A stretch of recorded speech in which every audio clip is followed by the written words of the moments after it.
Hey, this is Poopy Pants, guys. Just taking a view right here at my drive shaft. This is the kind of play that I have in it right now. It's pretty bad. So that's very likely the source of my vibration right there. And it's got some play down at the other end too a little bit. But also, whereas the center of the cab, where it sags the most, is right here above this cross beam that goes in front of the transfer case over the front drive line. And right here,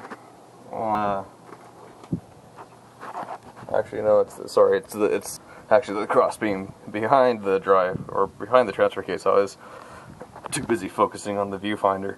What we have here, the mounts for where the seats mount, the bolts right here sticking out is the rear seat, inner seat mount, and this bracket right here that runs in the middle, and then there's the top of my transfer case with this little post on it that looks like it's made contact with the bottom of the cab previously. I don't know what this post is made of. If it's metal, plastic, I can't tell. Let's try. I flick it and it almost sounds like it's empty plastic. I really doubt that supported the whole cab. So it's kind of iffy to me about that. I don't know what the point of that is, or maybe if I can even stick a metal cylinder over it, a little tube over it, and maybe bump up the cab by putting it there and mounting it there. I don't know. I would prefer to use something with this bracket here, and all these bolt holes I have right here. This hole here is where I had previously stuck a bolt through this and then rested it on top of the crossbeam here, and then I just turned a nut up against this so the threads were going in. So turned the nut with a washer on it, and it just pushed the entire cab up. I don't know if you guys can see the play that I have in the bottom of my cab here, but you can see it. Let's see. It moves quite a bit. So it literally sinks so much in the middle here that it brings the two headrests of my seat pretty close together. And I know it's supposed to be a couple inches higher.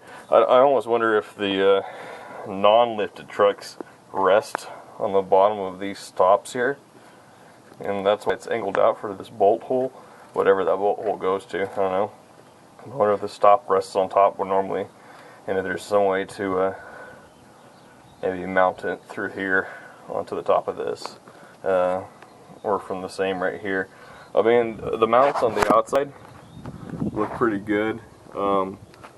They're pretty old lifts equipment, but I mean, there's a big old metal bracket that's going into.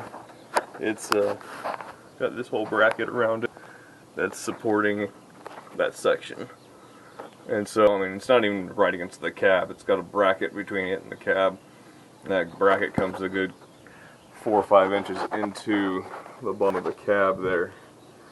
And that doesn't really have any rust around it. There's a little bit of rust down the side, right next to the side of the driver's door, but that's about it.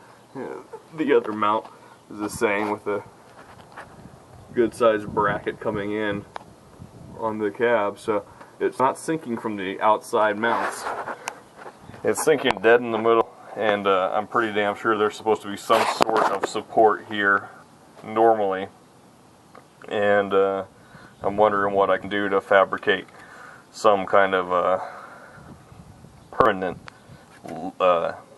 cab lift from the middle of the cab, so I can stop sinking and bouncing around and everything like that. And so if I could get some tips on that, maybe see what somebody else has in there from a stock setting, like how it's resting down, maybe what this tube is, if anybody knows what this stupid thing is. And if also I can see maybe what somebody with a lifted truck has around this area, maybe if they have any lift equipment at all on this part here, that'd be nice to know if the regular kit comes with it, because obviously this one doesn't have it. And then also your guys' opinion on my wobbly crapped out U-joint. If you guys can just let me know if you think that's likely the cause of all my vibrations and everything like that. The other drive lines are pretty tight. Front one coming from the back of the back of the transmission to the transfer case is tight, and so is the front drive line. It's just this rear one here. Both of them are pretty loose. The back one's not nearly as loose as the front one, but it's still loose. So I wanted to just get them both pressed in and to get new ones fit. So if you guys could just give me the tips on that, I'd really appreciate it. Thanks a lot, guys.